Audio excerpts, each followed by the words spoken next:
Yes, hello gardenia, very good morning, very good afternoon and very good evening. Last class में हम लोगों ने discuss किया था एक्सरसाइज 1.1।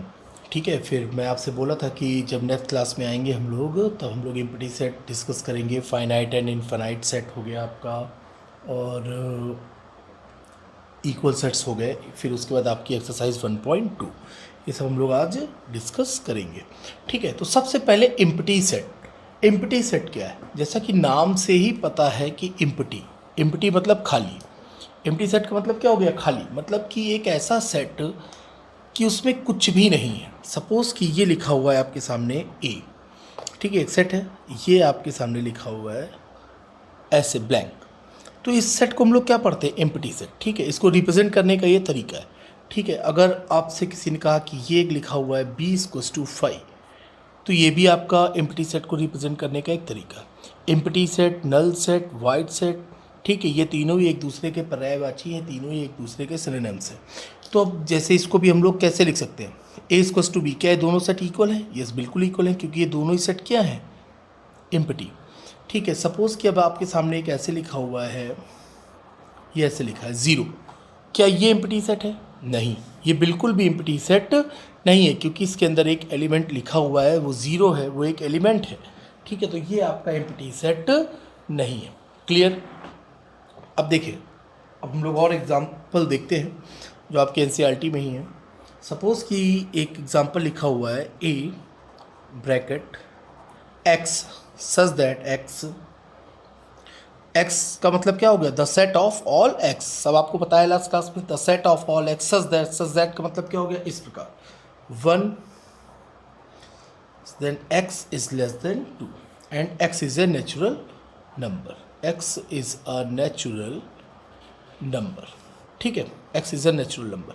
अब वो आपसे कह रहे हैं, क्या कह रहे हैं? एक ऐसा नेचुरल नंबर फाइंड कीजिए, एक ऐसा नेचुरल नंबर फाइंड कीजिए जो 1 और 2 के बीच में है। अब आपको पता है कि नेचुरल नंबर कहाँ से स्टार्ट होते हैं? 1 2 3 4 एंड सो ऑन, इन्फिनाइट तक। ठीक है, अब आपसे वो कह रहा है कि ऐसा नेचुरल नंबर बताइए जो 1 और 2 के बीच में। तो 1 और 2 के बीच में क्या कोई नेचुरल नंबर है? नहीं है। तो ये आपका क्या हो गया? Empty set 5।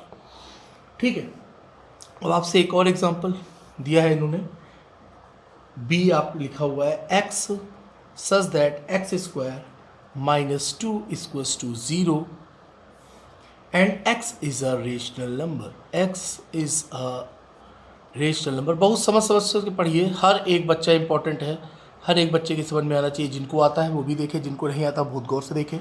ठीक है, x² -2 = 0, ये हम दे दिया, और बोले कि x is a rational number. क्या ये पॉसिबल है? आइए देखते, चेक करते हैं। x² -2 = 0, माइनस है, -2 = 0, देन x = क्या हो जाएगा? √2। ठीक है, -2 उधर गया, 2 हो गया, और x क्या हो गया? स्क्वायर उधर चला गया, √2 हो गया। अब आपको पता है कि √2 क्या है? Irrational number. तो क्या ये पॉसिबल है? नहीं है। तो ये भी आपका क्या हो गया? Empty set. ठीक है, तो ये आपका था, आपका एम्प्टी सेट। ठीक है, क्लियर है? अब हम लोग आगे बढ़ते हैं। ठीक, empty set, null set, void set, ये सब क्या है? तीनों एक ही चीज़ है। अब देखिए, इन्होंने एक डिफिनीशन दी है एम्प्टी सेट की। एम्प्टी सेट की डिफिनीशन है, a set which does not contain any element is called the empty set और द नल सेट और द वाइड सेट। ठीक है, फिर से सुनिएगा, a set which does not contain any element, जो कोई भी एलिमेंट को कंटेन नहीं करता है, कंसिस्ट नहीं करता है, नहीं रखता है, उसे हम लोग कहते हैं एम्प्टी सेट। ठीक है, एक एग्जांपल और देख लीजिए, इन्होंने दिया है एक एग्जांपल और देखिए। इन्होंने दे रहे हैं कि ये लिखा हुआ है C x such that x is N even prime number, is an even prime number greater than 2। अब आप खुद बताइए, इवन प्राइम नंबर क्या कह रहा है वो आपसे? ये देखिए, even prime number and greater than 2, 2 से बड़ा हो। एक ऐसा इवन प्राइम नंबर बताइए जो 2 से बड़ा हो। क्या ये पॉसिबल है? आपको पता है कि पहला इवन नंबर 2 होता है, फिर 3 है, फिर 5 है, 7 है, 11 है, 13 है, 17 है, 19 है, 23 है। ठीक है, अब इवन नंबर उन्हें चाहिए प्राइम में और वो भी 2 से बड़ा हो। क्या पॉसिबल है? नहीं है। एकमात्र इवन प्राइम नंबर आपका क्या है? 2। ठीक है, तो 2 से बड़ा कोई भी इवन प्राइम नंबर नहीं है, तो ये भी आपका क्या हो गया? Empty set. क्लियर है? ठीक है, एक और एग्जांपल दे रहे हैं, x such that x square equals to 4, x is a odd. क्या ये पॉसिबल है? ये भी पॉसिबल नहीं। इन्होंने दिया d x such that x square equals to 4 and x is odd. अब कहाँ से भैया पॉसिबल है कि x is odd? x square equals to 4 that x equals to under root 4। Under root 4 की वैल्यू क्या आ जाएगी? +-2। 2 कहाँ से ऑड है? कहीं से ऑड है, तो ये भी आपका क्या हो गया? एम्प्टी सेट या नल सेट या वाइड सेट। ठीक है, क्लियर? किसी तरह की कोई दिक्कत नहीं। तो एम्प्टी सेट का मतलब क्या है? The set which does not contain any element is known as null set, void set and empty set. Next है आपका फाइनाइट एंड इनफाइनाइट सेट। कौन सा सेट? Finite and infinite set. तो ये था आपका topic number 1.3 according to NCERT. ठीक है, अब हम लोग पढ़ेंगे topic number 1.4 finite set. Finite set and infinite set. Infinite set. ठीक है, अब जैसा कि नाम से ही आप लोगों को क्लियर हो गया होगा, फाइनाइट और इनफाइनाइट। अब देखिए, बचपन में हम लोगों ने पढ़ा था, बचपन का मतलब वही क्लास सेकेंड थर्ड या उसके बाद भी हम लोगों ने पढ़ा है, क्योंकि क्लास सेकेंड थर्ड की बातें याद नहीं रहती हैं, लेकिन थोड़ा बहुत याद रहता है, ऐसा नहीं। ठीक है, तो finite set and infinite set. तो काउंटेबल और अनकाउंटेबल हम लोगों ने बचपन में पढ़ा था। क्या बताया जाता था? जो चीज़ें हम लोग काउंट कर सकते हैं वो काउंटेबल है, जिसको हम लोग काउंट नहीं कर सकते हैं वो अनकाउंटेबल है। ठीक है, तो फाइनाइट सेट भी ठीक उसी तरह है। जब हम लोग नंबर ऑफ एलिमेंट्स को काउंट कर पाएँ तो आपका क्या है? Finite set. जब हम लोग नंबर ऑफ एलिमेंट्स को काउंट ना कर पाए तो वो क्या है? Infinite set. ठीक है, अब क्लास में कितने बच्चे हैं हम लोग काउंट कर सकते हैं, कितने गर्ल्स हैं, कितनी बॉयज़ हैं, ये भी काउंट कर सकते हैं। पूरे कानपुर शहर में कितने स्टूडेंट्स हैं हम लोग वो भी काउंट कर सकते हैं। पूरे यूपी में कितने स्टूडेंट्स हैं हम लोग वो भी काउंट कर सकते हैं। पूरी इंडिया में कितने स्टूडेंट्स हैं हम लोग वो भी काउंट कर सकते हैं। जब हम लोग पूरी आबादी, पूरी पॉपुलेशन को काउंट कर सकते हैं तो स्टूडेंट भी काउंट कर सकते हैं। ठीक है, तो ये आपका क्या हो गया? Finite set. Infinite set, number of digit बताओ, ये काउंट नहीं कर सकते। टोटल नेचुरल नंबर बताओ, काउंट नहीं कर सकते। पेड़ में पत्तियां कितनी हैं बताओ, काउंट नहीं कर सकते। हाँ, नंबर ऑफ ट्रीज कितने हैं ये काउंट कर सकते हैं। सर पर बाल कितने हैं ये काउंट नहीं कर सकते हैं। आसमान में तारे कितने हैं ये काउंट नहीं कर सकते। ठीक है, टोटल प्राइम नंबर्स कितने हैं बताइए, तो ये काउंट नहीं कर सकते हैं। क्यों? क्योंकि ये सब चीज़ें क्या है? इनफाइनाइट, टेंस टू इनफाइनाइट, चलती चली जा रही, चलती चली जा रही है। एक लाइन में कितने पॉइंट है काउंट नहीं कर सकते हैं। एक पॉइंट से हम लोग कितनी लाइन ड्रॉ कर सकते हैं काउंट नहीं कर सकते हैं। एक पॉइंट से कितने सर्कल ड्रॉ कर सकते हैं ये काउंट नहीं कर सकते। तो ये सब आपकी क्या है? Infinite set. ठीक है, तो फाइनाइट और इनफाइनाइट आप लोगों को बहुत अच्छे से क्लियर हो गया होगा। तो फाइनाइट सेट क्या होते हैं? जिन सेट के एलिमेंट्स को हम लोग काउंट कर सकते हैं वो फाइनाइट सेट है, और जिनको हम लोग काउंट नहीं कर सकते हैं वो आपके क्या हुए? Infinite set. ठीक है, एग्जांपल देख लेते हैं। सपोज ये लिखा हुआ ए इक्वल्स टू 1 2 3 4 5 6, ये आपका क्या है? फाइनाइट कि इनफाइनाइट? तुरंत आपने बता दिया फाइनाइट। एक और सेट लेते हैं, A B C D E F, ये भी आप क्या कर सकते हैं? काउंट कर सकते हैं। एक और आपने उठाया सी 1 2 3 4 डॉट डॉट डॉट, करो काउंट। कहाँ तक काउंट करोगे? काउंट नहीं कर सकते। चलिए एक और सेट उठा लिया प्राइम नंबर का 2 3 5 7 11 डॉट डॉट डॉट, करते रहो प्राइम नंबर काउंट कर पाएंगे? 5 के मल्टीपल आपसे बोल दिया जाए काउंट करो, नहीं काउंट कर पाएंगे। 10 के मल्टीपल बोल दिया जाए भाई काउंट करो, नहीं काउंट कर पाएंगे। पॉजिटिव इंटीजर्स काउंट करो, नहीं काउंट कर पाएंगे। रियल नंबर्स काउंट करो, नहीं काउंट कर पाएंगे। ठीक है, तो ये आपका क्या हो गया? फाइनाइट सेट और इनफाइनाइट सेट। क्लियर हो गया? Very good. ये आपका था, पहले हम लोगों ने पढ़ा एम्प्टी सेट, फिर उसके बाद हम लोगों ने topic number 1.4 finite and infinite set. ठीक है, अब हम लोग पढ़ेंगे इक्वल सेट्स। क्या पढ़ेंगे? Equal sets. हम लोग आते हैं इक्वल सेट्स पे। इक्वल सेट्स ये है आपका according to NCERT topic number 1.5। Topic number 1.5 ये आपका क्या कह रहा है, इक्वल सेट्स। Equal sets. अब इक्वल सेट्स क्या है, अब इक्वल सेट्स को समझते हैं। इक्वल सेट्स यानी एक ऐसे सेट्स जिसमें नंबर ऑफ एलिमेंट्स क्या हो, सेम हो। जरा गौर से सुनिएगा, नंबर ऑफ एलिमेंट्स क्या हो, सेम हो, उसे हम लोग कहते हैं इक्वल सेट्स। सपोज कि मैंने ये क्या लिखा कि a इक्वल्स टू लिखा हुआ है 1, 2, 3, 4। ठीक है, एक सेट B लिया मैंने, उस पर लिख दिया मैंने 11, 12, 13, 14। अब आपसे पूछा गया क्या दोनों सेट्स इक्वल हैं, तो आप कहेंगे कि सर इसमें नंबर ऑफ एलिमेंट 4 है, इसमें भी नंबर ऑफ एलिमेंट 4 है। हाँ सर, ये दोनों सेट इक्वल है। टीचर ने उठाया और उसको क्या कर दिया, कट कर दिया। कहेगा आपने क्यों कट कर दिया, तो आपसे वो कहेगा भैया नंबर ऑफ एलिमेंट्स क्या थे, सेम है।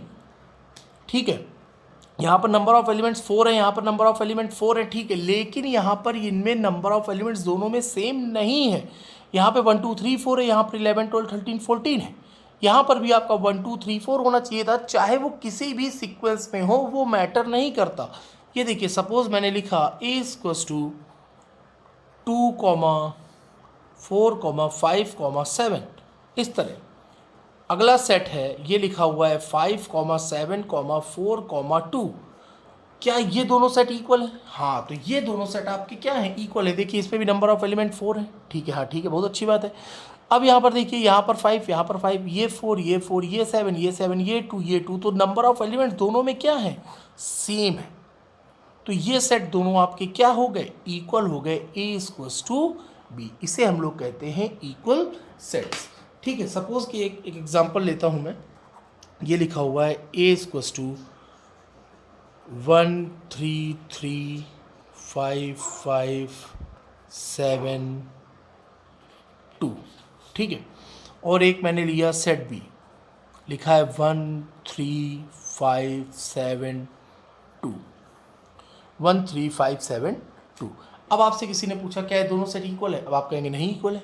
अरे भाई क्यों नहीं इक्वल है, अब देखिए, अब आप कहेंगे काउंट करिए सर, 1, 2, 3, 4, 5, 6, 7, इसमें कितने हैं, 5, तो कहाँ इक्वल है। हमने क्या कहा, रोस्टर फॉर्म में जब भी लिखते हैं तो उसमें क्या होता है, रिपीटिशन नहीं होना चाहिए। सीक्वेंस कैसा भी हो चलेगा, लेकिन रिपीटिशन नहीं होना चाहिए। तो सेट ए को आप कैसे लिख सकते हो, सेट ए को आप अपनी फॉर्म में लिख सकते हैं, 1, 1, 3 2 टाइम्स है तो उसको आपने सिंगल टाइम रिप्रेजेंट किया, 5 2 टाइम्स है उसको भी आपने सिंगल टाइम रिप्रेजेंट किया, ये आपका 7, ये आपका 2। अब आप देखिए 1 है, 3 है, 5 है, 7 है और 2 है, तो ये दोनों सेट आपके क्या हो गए, इक्वल हो गए। ये दोनों सेट आपके क्या हो गए, इक्वल। तो आपने इसको कैसे रिप्रेजेंट किया, a इक्वल्स टू b। ये दोनों सेट आपके क्या हुए, इक्वल हुए। क्लियर है।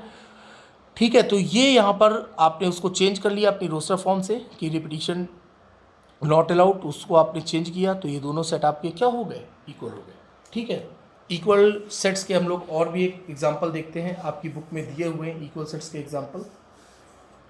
सपोज ये रहा। ठीक है, अब आपसे वो कह रहा है, एक एग्जांपल है, बहुत अच्छा सा एग्जांपल है, बुक में ही है। अभी आपकी एक्सरसाइज भी सॉल्व होगी, आज ही सॉल्व होगी। ठीक है, कहाँ गया भाई, कहीं है, हाँ ये, हाँ ठीक है। उन्होंने आपसे कहा कि find the pairs of equal sets if any give reasons. अब कह रहे हैं find the pairs of equal sets. मैं लिखता हूँ, पूरा लिखूंगा एग्जांपल पूरा जो भी दिया है। अब आपसे कह रहे हैं कि आपको फाइंड करना है, find pairs of equal sets. अब मैं आपके सामने कई सेट्स लिखूंगा, उसमें आपको फाइंड करना है कि कौन से सेट आपके क्या है, इक्वल है। ठीक है, पहला सेट आपको दिया गया a इक्वल्स टू, ये आपके सामने लिखा हुआ है। ठीक है, डेट्टो ऐसी बुक में लिखा है।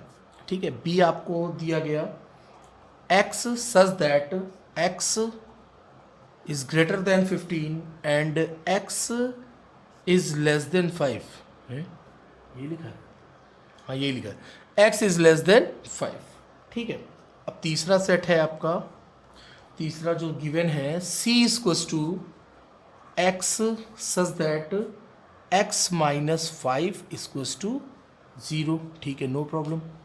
फोर्थ आपका जो गिवन है x, for set D, x such that, x का मतलब the set of all x such that x square equals to 25, ठीक है, पूरा सॉल्व करेंगे हम लोग। पांचवा सेट E, काफ़ी लंबा लिखा हुआ, the set of all x, x such that x is an integral positive root of the equation दिए इन्होंने, positive root of the equation है आपके सामने x square minus 2x minus 15 equals to 0, ठीक है। इस तरह से आपके सामने 5 क्वेश्चन हैं, 5 सेट्स हैं। इसमें आपको फाइंड करना है कि कौन सा पेयर, आपको इसमें फाइंड करना है कि कौन से सेट्स इक्वल है, ठीक है। आइए, ठीक है, देखते हैं। पहला जो आपके सामने आपको दिख रहा है कि a इक्वल्स टू 0, ठीक है, तो ये एम्प्टी सेट, नल सेट या वाइड सेट तो है नहीं, एक एलिमेंट है, तो इसमें नंबर ऑफ एलिमेंट एक है, ठीक है, आप इसको लिख दें ऐसे। फिर ये क्या कह रहा है, x such that x is greater than 15 and x is less than 5। भाई ऐसी क्या कोई है आपके समझ में कि ऐसी कोई वैल्यू जो x की जो 5 से छोटी है और 15 से बड़ी हो? ऐसा पॉसिबल नहीं, और जब पॉसिबल नहीं है तो यानी वो कौन सा सेट है, एम्प्टी सेट, ठीक है। तुरंत आपने इसको क्या किया, ये आपका क्या हो गया, एम्प्टी सेट, ठीक है। फिर क्या कह रहे हैं, x such that x minus 5 equals to 0, तो जब आप इसको सॉल्व करोगे तो x minus 5 equals to 0, x की वैल्यू कितनी आ जाएगी, 5 आ जाएगी, ठीक है, ये भी सॉल्व हो गया। x such that x square equals to 15, fourth को देखते हैं हम लोग जरा। फोर्थ कह रहा है x स्क्वायर इक्वल्स टू 25, तो x इक्वल्स टू क्या हो गया, अंडर रूट 25, अंडर रूट 25 की वैल्यू क्या आ गई आपकी, प्लस माइनस 5, यानी आपका एक हो गया +5 और एक आपका हो गया -5। तो यहाँ पे आप लिख दो x की वैल्यू हो गई आपकी +5 और -5, यानी यहाँ पर हमको 2 एलिमेंट मिल गए, एक +5 का और एक -5 का, ठीक है। पांचवा क्या कह रहे हैं, पांचवा बहुत कुछ कह रहे हैं। फिफ्थ आपसे कहा जा रहा है कि x is an integral positive root of equation this.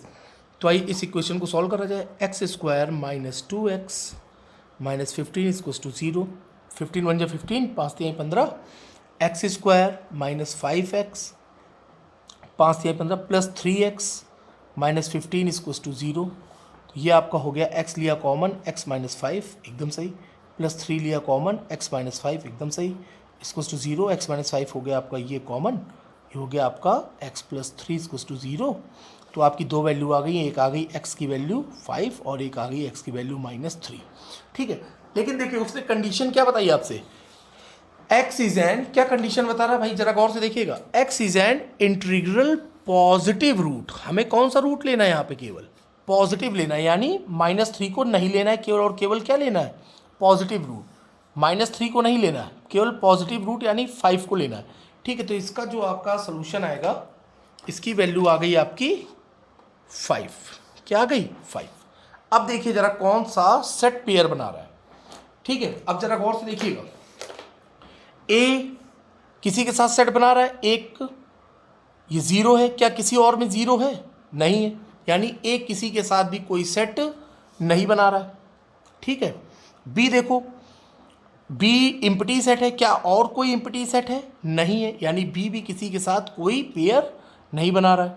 c देखो, c किसी के साथ बना रहा है, c x की वैल्यू 5 है, और यहाँ पर d और कोई 5 है, ये है नहीं, ये है नहीं, यहाँ पर है 5, तो यहाँ पर इसकी 2 वैल्यू है, इसका एक ही एलिमेंट है और इसके 2 एलिमेंट है, एक +5 एक -5, यानी सी डी से नहीं बना रहा है। ई के पास केवल एक एलिमेंट है, ये देखिए 5। अब ये मत सोचिएगा सर इसकी 2 वैल्यू आई है +5 -3, नो, उसने क्या कहा आपसे, x is an integral positive root. हमें यहाँ पर केवल पॉजिटिव रूट रखना है, तो यहाँ पर केवल x की एक ही वैल्यू है, x की वैल्यू यहाँ पर केवल क्या है 5। तो यानी यहाँ पर हमने क्या देखा, c और e क्या है, पेयर बना रहे हैं, यानी c पेयर बना रहा है किसके साथ, e के साथ, ठीक है।